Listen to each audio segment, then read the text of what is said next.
ময়মনসিংহের সাবেক এমপি এবং সাবেক গৃহায়ন ও গণপূর্ত প্রতিমন্ত্রী শরীফ আহমেদ শেখ হাসিনা সরকারের পতনের পর গা ঢাকা দেয়। এই আওয়ামী লীগ নেতার বিরুদ্ধে এবার বেরিয়ে এলো ক্ষমতার অপব্যবহার করে অবৈধ সম্পদ অর্জনের তথ্য।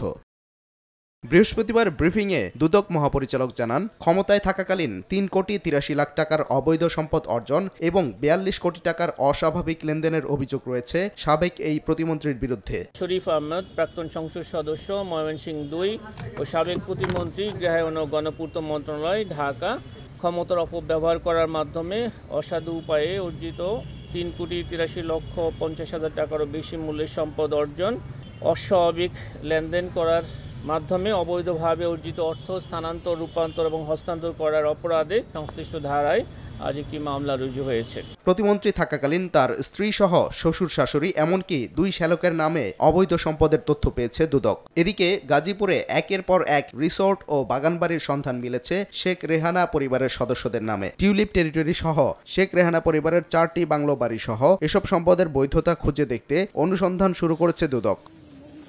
চট্টগ্রামের খাতুনগঞ্জে ইসলামী ব্যাংকের শাখা থেকে ৮৫২ কোটি টাকার অর্থ আত্মসাতের ঘটনায় এস আলম গ্রুপের চেয়ারম্যান সাইফুল আলম মাসুদ এবং তার ছেলে সহ ৫১ জনের বিরুদ্ধে মামলা করেছে দুদক। বৃহস্পতিবার চট্টগ্রাম আদালতে এই মামলা করে সংস্থাটি।